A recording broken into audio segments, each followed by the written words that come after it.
terms of F.O.P.E, last question before you get to what you got to get Right, to. right. In terms of F.O.P.E with Brother Qanath, Elder Qanath, is it possible, because he also feels that you are ducking, that you are running, will you consider, and he's starting to give you respect, you know, he talked to you with respect, will you consider debating him on, it ain't got to be the swamp tribe, it could be something else. You know what I tell you, right? You remember when we first started this conversation, bring in a lot of and you said, what's our greatest, like, why do we think we're so above everybody? And I said brotherhood, right? What a lot of these brothers like to do, right? This is like my ace, this brother right here. He's my ace. I'll kill, like, I will defend him with my life, right? If I bring my brother, this is my little brother, if I bring my brother with me to the cookout, can he get in with me? No. If I bring my brother, this is my little brother, if I bring my brother with me to the cookout, can he get in with me? No. If I bring my brother, this is my little brother, if I bring my brother with me to the cookout, can he get in with me? No. This is like my ace, this brother right here. He's my ace. I'll kill, like, I will defend him with my life, right? So if there was a little white baby coming by, he was hungry, would y'all feed the white baby? No. So if there was a little white baby coming by, he was hungry, would y'all feed the white baby? No.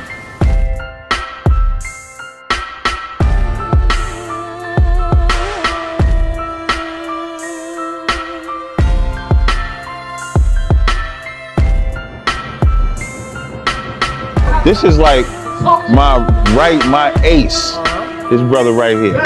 He's my ace. I'll kill, like, I will defend him with my life, right? And so people can't get to me. So in not getting to me, they might try to mess with my man right here because they can't get to him either. And then his information is impeccable. Nobody's refuted his 12 tribe chart.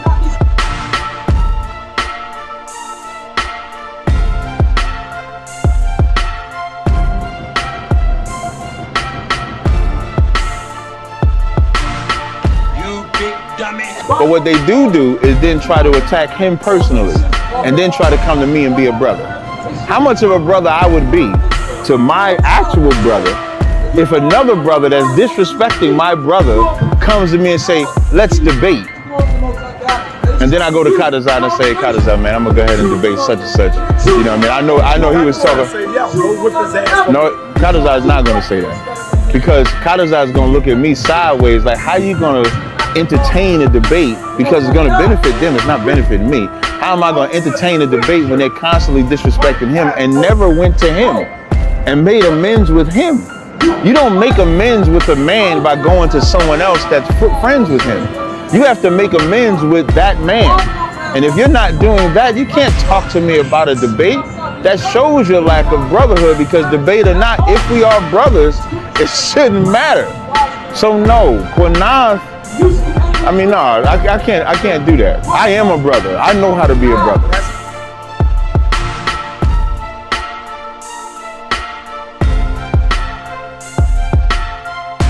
I'm gonna give y'all a precept. You understand? You lightly speak evil on Christ. Like people use that to justify their lack of brotherhood as to why they broke off from their brothers. They like they turn around and you're in an Israelite group. You get into a fight with somebody, you go start another Israelite group. Or you went to one, nah, this wasn't a good fit. You go to another, nah, this isn't a good fit. Then you start your own. It just so happens that the Israelite group that you're in charge of, now all of a sudden, this is a good place. Because nobody's telling you what to do here.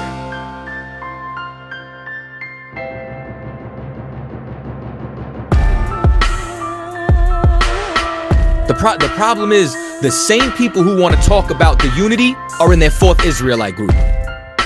But once again, that Israelite group is the one because you're the head of it, huh? That Israelite group is the one because now you're in charge. And once again, anything that I'm telling you is based on directly what's in these scriptures, because I'm not trying to be divisive here. I'm trying to wake you up and let y'all see the truth. I'm trying to let y'all see the error of your ways.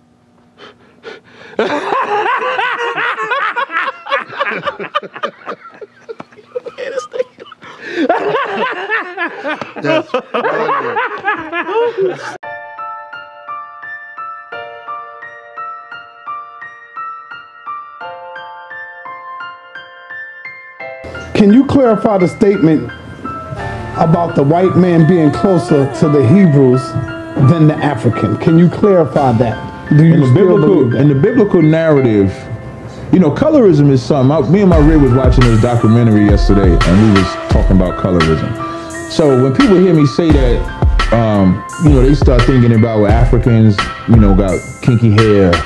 Africans may have big lips or eyes, and the skin color is black and all that. Then you think of this hairy bastard, the white man.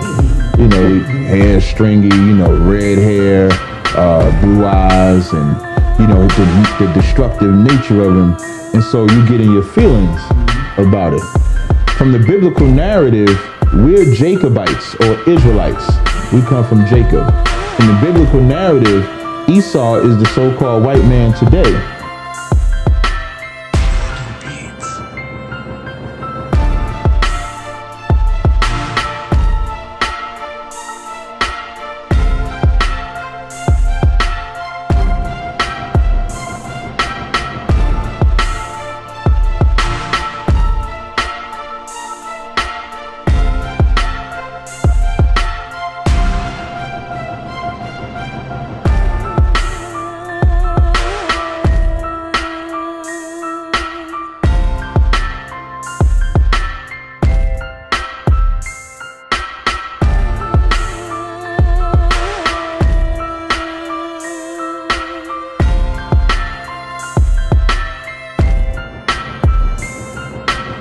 Shalom.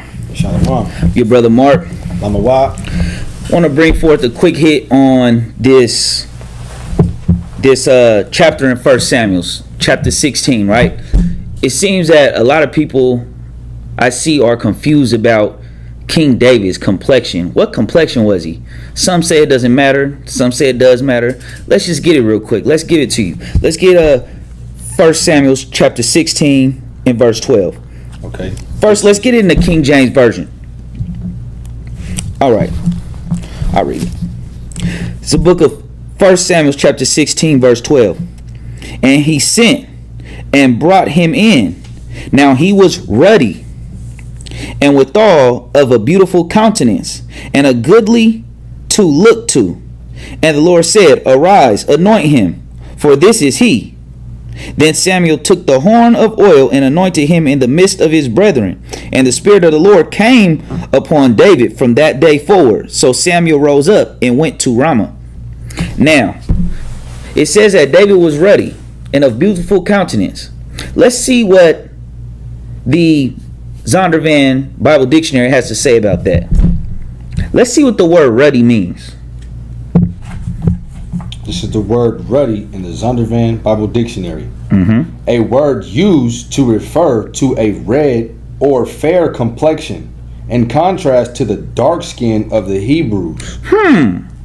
Dark skin of the Hebrews. So the Hebrews were dark skinned, and David was a little bit lighter than the Hebrews, hence light skin of lighter hue. Right? Let's get what you got. What else you got there? This is 1 Samuel chapter 16 in the International Standard Version. Verse 12. So he sent and brought him. He had a dark, healthy complexion with beautiful eyes, and he was handsome. The Most High said, Get up and anoint him, for this is the one. David was a brown man. You see it. So we just want to bring forth some quick, clear edification on what the word ruddy means, different versions, what it says. In the biblical narrative, Africans descend from Ham. They don't descend from Shem. So in the biblical narrative, we're not connected to Hamites, but we are connected to Edomites. We're connected to Arabs. We're connected to Chinese and Japanese. We're connected to East Indians. We're connected to anyone from the line of Shem is who black people are connected to. Ham is connected to the line of Ham. Then you have the Japhetic people, they're connected to the line of the Japhites. So that's all we're saying. Now when people usually say, well, you mix with this or you mix with that, I'm not saying nobody ever mixed with nobody. But you're still the seed of your father. I sent you that scientific evidence.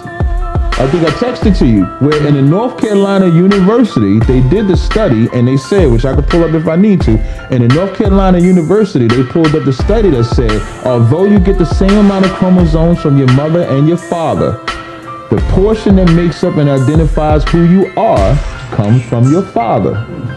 So even if Israelites mix with other nations, those children are still the seed of their father.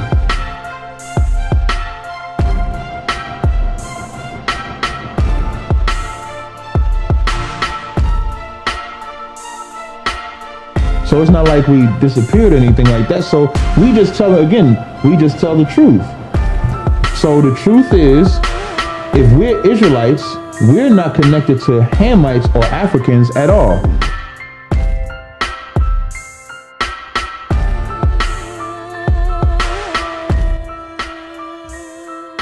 All right, Cap, that concludes the answer. Right? Yes. All right. Yes. All right, so we're moving on to the brother Cedric. Brother Cedric, glad to have you. If you can, just simply introduce yourself and then get straight to the question and say it cleanly for the captain. Most definitely, I want to thank y'all for allowing me to state my question. I'm also an apostle and also a prophet too. But I would say this question coming from Ephesians 2 and verse 19. It says something, and I'm glad that when the discussion that he had was about the word the saints, because it kind of builds from what we're building on in Ephesians verse 2 and 19. Yeah, this ain't time for you to prophesy, Apostle. Just ask your question. Yeah, most definitely. So Ephesians 2 and 19, it says this, now therefore you are no more strangers and foreigners, but fellow citizens with the saints and of the household of God. It built from verse 11 saying, wherefore remember that you are being in past times Gentiles in the flesh, who are called uncircumcision by that which is called the circumcision in the flesh made by hand. Brother said, but my question is this. Yeah, that's all we need, brother. My question is this, because I'm building up on the word of God, is who were the strangers and the foreigners that are now made fellow citizens with the saints? No problem. What I'm going to tell you is what I told that sister. Don't ever call yourself an apostle or prophet or whatever it is you qualified yourself. I need to certify you first. That's what I'm going to first point out. Psalms 69 and 8. I am become a stranger unto my brethren and an alien unto my mother's children. That's what David said. David was an Israelite. Psalm 69, to the chief musician upon Shoshanim, a psalm of David. Save me, O God, for the waters are come in unto my soul. I sink in deep mire where there is no standing. I am come into deep waters where the floods overflow me. I am weary of my crying. My throat is dried. Mine eyes fail while I wait for my God. They that hate me without a cause are more than the hairs of mine head. They that would destroy me, being mine enemies wrongfully, are mighty. Then I restored that which I took not away. O God, thou knowest my foolishness, and my sins are not hid from thee.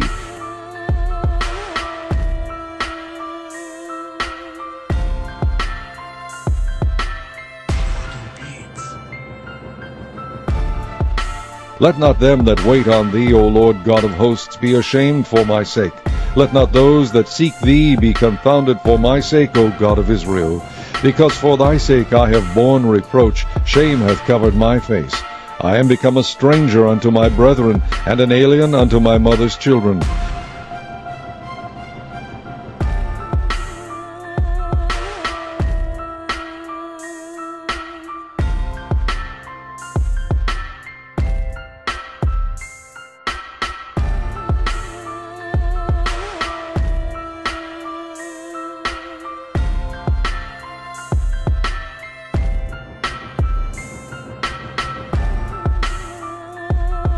I am become a stranger unto my brethren, and an alien unto my mother's children.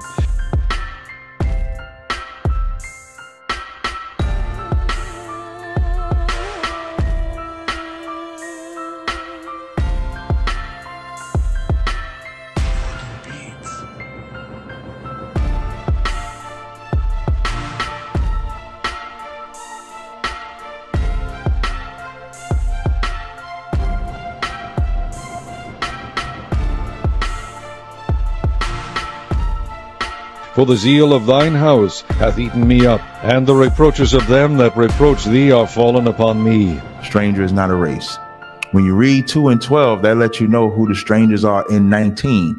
Because as if anybody was paying attention, I brought out the prodigal son. When Christ gave that parable, the one son knew that was the one brother knew that was his brother, but did not want him to be a fellow citizen anymore because that brother left. So when you read 2 and 12, it says that at that time you were without Christ, being aliens from the commonwealth of Israel and strangers from the covenant of promise, which I've already established, and Marcus has yielded that the promises only go to Israel. Y'all need to build up Marcus. Don't try to come up here. Y'all doing a terrible job. So the promise right there, once we see that word promise, we know the word stranger in 2 and 19 can only apply to an Israelite that at one time was afar off, because he might be in Rome, he might be in Cappadocia, he might be in Galatia, because he's not in Israel, so he's a stranger. Now he's back to being a fellow citizen and being allowed to come back. I yield.